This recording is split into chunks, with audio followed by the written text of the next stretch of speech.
You're watching Central Illinois' best source for news and weather. WAND News at 4 starts now.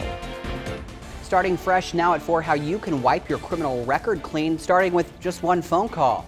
Plus 13 Thursdays, how Campus Town is looking for a little boost as the summer kicks into full gear. First at 4, significantly damaged. We learned today an explosion at the University of Illinois student housing location will take some time to fix. The explosion happened at the Hendrick House on Monday night. We're told investigators are finishing up their investigation now. The housing staff says part of the building will have to be rebuilt. 56 students who live there are okay.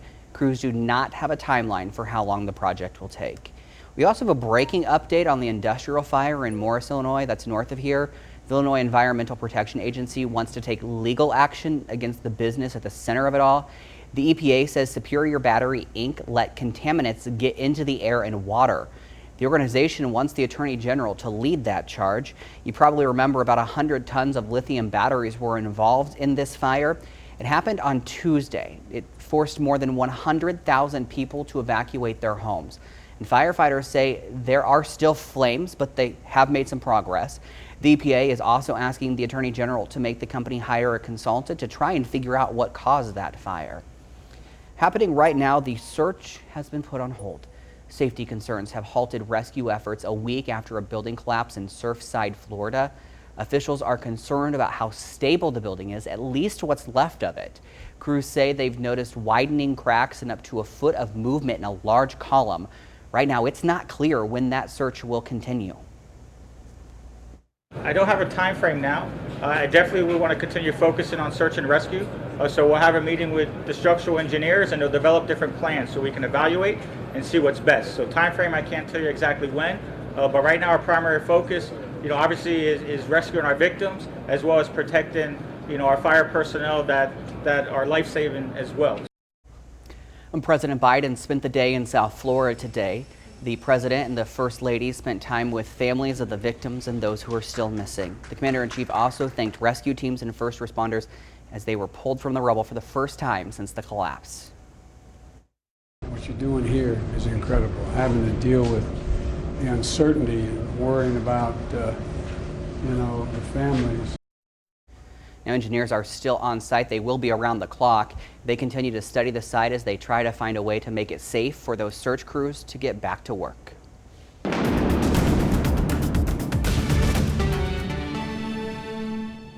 Well, we've definitely noticed a change in the atmosphere across central Illinois. Let's go and take a look at satellite radar, and you're going to notice, yes, we still have some showers, maybe in a quick thunderstorm along the I-70 corridor, but much drier here in Decatur, even up in Bloomington. In fact, we've had plenty of sunshine here. We're going to continue with that trend over the next several days. Our temperatures right now, 82 in Decatur, 82 down along the I-70 corridor there in Effingham and Vandalia. But where Carlinville, you're starting to see some of those isolated showers. It is about 77 degrees out that way. Very mild day today. Yes, it's a little humid, but keep in mind our average high is about 86 degrees. So again, we're going to continue with the dry conditions, especially as we head into the holiday weekend. But to wrap up 4th of July, even heading into next week, we're talking a warm up in store. Just how warm we will get, I'll let you know coming up in the next few minutes. Looking ahead, starting with a clean slate, an upcoming opportunity could wipe your criminal record clean. It's an expungement event in Sangamon County. It aims to seal parts of criminal records that could be removed. Now, this is something you'll need to apply for. The county circuit clerk's office will investigate your record with you. And from there, it'll work to find you volunteer attorneys to help out. Without those court costs, this can also help you get a decent home or get a decent job. Restoration and hope. And I think that's what summarizes what we're doing in this particular process with this opportunity.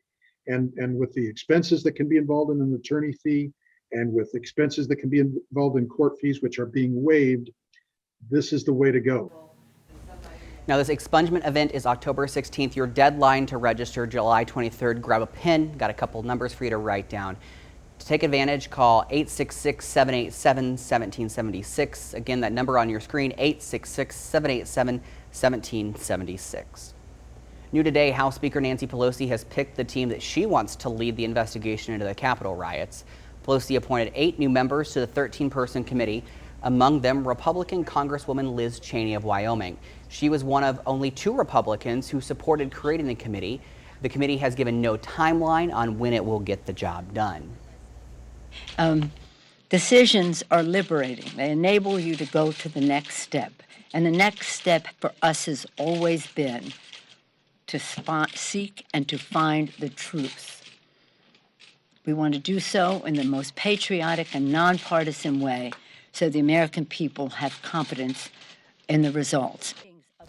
House Republicans will appoint 5 of the 13 members. We don't know who they'll choose, if anyone. It's still unclear if former President Trump will be called to testify. And Trump's lawyers have pled not guilty to tax crimes. It is the first criminal case to stem from a 2-year probe into Trump's company. Trump himself not charged. CFO Allen Weisselberg was arraigned today. It comes a day after a grand jury indicted him and the company. Weisselberg's lawyers say he will fight the charges. They haven't said whether or not he will cooperate. Well, if you haven't gotten your 2020 tax refund, you're certainly not alone. At the end of the May filing season, the IRS had a backlog of 35 million returns. The National Taxpayer Advocate says they still need to be processed. The backlog is at least 3 times bigger than in 2020. The report says COVID and shutdowns are to blame for the pileup. Nationally, jobless claims have hit yet another pandemic low. A new Wallet Hub study found here in Illinois, we're still struggling to recover. We're still way below pre-pandemic levels. The state has only seen a 38% dip in claims over the past year.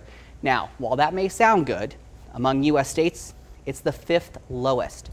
Nationally, more than 11 million people are still getting some sort of pandemic relief. Exploring Campustown with 13 Thursdays. The Champaign Center Partnership is teaming up with businesses on the University of Illinois campus. Every Thursday this summer, expect non-stop deals and discounts at over 20 businesses. From restaurants to apparel, most Campustown businesses they just need an extra boost when summer rolls around. Campustown is really great for folks that live nearby, and that's why we have so many great diverse businesses here. But when students are gone, you don't get that foot traffic anymore. You know, great opportunity to come explore Campustown, see what it has to offer, and maybe find your new favorite place to come to. Now, 13 Thursdays is every Thursday this summer. Riddle Rewards, still to come, a young man's start, a citywide treasure, how you can take part. Plus, kicking off the weekend right, how the 4th of July will feel a little bit more normal this year. You're watching Central Illinois' best source for news and weather. Did you know there's treasure in Decatur? The hunt for it is on. A business called Riddle Rewards is putting on the first treasure hunt in our city. The grand prize is $1,000. 23-year-old Quentin Wiley came up with the idea to encourage fun and adventure in our town. Participants will receive clues on their phones through the app Patron. The clues will take them to various locations in Decatur until a winner finds the capsule. I just really hope that they invest it in themselves and do what they can to better their lives. That's why I really want this to catch on. So that way, you know, I'm giving out $4,000 a month or $8,000 a month, and you know, that kind of stuff's really life-changing. Kudos to this kid. The treasure hunt will go on all month until someone finds the capsule. You can sign up at winningmonthly.com. That's where I'll be going in this commercial break. 25 people have signed up so far. And the fun doesn't stop there. If you're looking for a kickstart to the holiday weekend, tonight you can head to downtown Springfield. The Levitt Amp Springfield concert series will continue tonight with jazz music. There'll be fireworks at 9:30. Organizers say they are excited to see the community gathering for events like this again. It is really a great start on a Thursday because then you've got, you know, the Legacy of Giving starting tomorrow, and that's all rolling straight into the holiday. So it's really, yeah, just a great way to get downtown kind of moving back again and really get, you know, that those festivals and all that fun community, you know, connection. The best place to view tonight's fireworks will be on the Y Block. That's between Jackson Street and Capitol Avenue. Well, sparks and splashing still to come. Why you should not let your guard down the 4th of July weekend. And while we're not going to have to deal with rain on 4th of July, one thing we could deal with are the mosquitoes. I'll have a look at your forecast coming up after the break. Some developing news now. An investigation into an explosion that rocked an LA neighborhood is currently underway. 17 people were hurt, cars were flipped, windows were shattered. It happened after authorities seized fireworks at a home. Officials say they found up to 5,000 pounds of commercial grade fireworks. But as the night went on, they found improvised explosives. Officials say they were Coke cans with fuses on them. Many people see them as harmless, as something that just something goes bang and that is celebratory and fun. Tonight is a clear demonstration of the true and clear and present danger that fireworks in this city pose. Now, a suspect who authorities say bought the fireworks and the devices is in custody. He is being held on a $500,000 bond. Experts say there's a reason emergency rooms staff up this time of year. Fireworks lead to more than 11,000 trips to the ER. Sparklers account for nearly 2,000 injuries. Young adults, say about 15 to 19, they're the ones who are getting hurt the most from these types of fireworks. And the 4th of July weekend, danger will also be on the water. Drowning is the leading cause of unintentional death for children ages 1 to 4. This is according to health leaders with Memorial Health Systems. Dr. Ted Clark at Decatur Memorial Hospital says creating a barrier around the pool is one of the first steps to preventing a drowning. However, it all comes down to supervision. Supervision is the key. Really keeping the eye on the little ones. The toddlers are very curious. They're going to be drawn to the water, and if they slip away from you, they can certainly get into trouble. Dr. Clark says even if you are at a public pool and there's a lifeguard, it is still best to have eyes on the kids at all times. Let's bring in meteorologist Phil Collins now. Phil, not a bad weekend to maybe hit the lake or a pool. No, not at all. Again, you want to be careful even if you're going to lake or even to the rivers. River levels are pretty high right now, but nonetheless, you're right. It's going to be a beautiful weekend. Actually dig a French drain. What that is just some rocks a couple feet under the ground, lay some dirt on top, grow grass. What that does, it creates a little bit more permeability into the ground. So what it does is scatter the water instead of sits on the surface, it actually goes back into the ground. Same area 7-day forecast. You're going to notice July 4th itself, 87 degrees, plenty of sunshine there. And then of course come midweek, we're talking about a few more thunderstorms, but check out Tuesday, 90 degrees, mostly sunny. And just before those thunderstorms roll in, Chris, we were talking about some isolated chances of thunderstorms there as well. But big factor there Tuesday is the humidity. Phil's not just a meteorologist, he's a handyman. Crawling back, still to come, why employers say to come back to work or get the boot. And it's Talk Back Thursday. Jean shorts look like they're back in style. So the question for you, are jorts in or out? Put in your last minute answers on our News Center 17 Facebook page. All right, well, come back to work or get canned. Digital.com says nearly 40% of employers will fire workers who won't return on site. Only 1 in 5 employers will let employees choose where they want to work. Nearly half say productivity dipped while working from home. 42% say they want all workers to be vaccinated before returning to work. I think every time we have one of these stories, Phil, I say I didn't get the pleasure of working from home, so I don't know what it's like. No, but I am a little surprised, believe it or not. I know a lot of people aren't going to think this, but that production dropped a little bit. Yeah, my thought process is you're at home, you want to get done. You work those 4 hours as hard as you can, and then you have the rest of it. I thought. Who works 4 hours a day? I work 8. Well, I'm saying at home, no one's keeping track of it.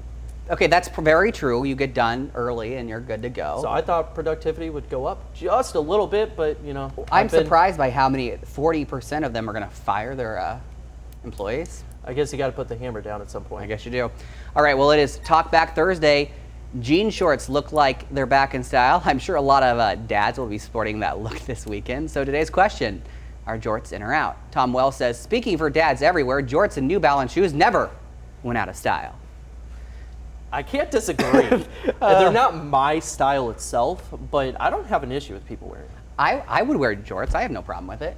But they will not be with Crocs. I'm going to wear jorts this weekend. Actually, I have a pair of jeans that are just a little too short, so I'm going to cut off, and then I'll wear my New Balance and go mow the yard. I guess it depends on how short they are, too, because, you know, you don't want to go too short. Just right above the knees. Just right above the knee. Any shorter, too short. Any longer. We're not doing Dukes of Hazzard here. Yeah. We got it right above the knees. Maybe you'd make it a little fashionable. Maybe buy the ones that are a little ripped right in the legs. I'm not a big fan of buying the ripped jeans, though. You're paying for ripped clothes. Like, I mean, come on. Yeah, if I'm going to rip clothes, I'm going to rip them myself. I'm going to rip them myself. All right, we'll be right back with another look at your forecast right after this. We're going to have plenty of sunshine heading this weekend, Chris, so hopefully you get outside and enjoy it. You should wear the jorts. Wear the jorts, the New Balances, go mow. The only issue is you got to deal with the mosquitoes this weekend, even as we head into 4th of July. It might be a little humid there, but temperatures around 87 degrees, but we're staying dry. Get outside and mow that yard, because then come Wednesday, some thunderstorms possible in the forecast. I think this is the first 7 day in like 2 weeks that I've seen no rain on there every single day. it's been a while. It has been a while. We'll see you back here at 5.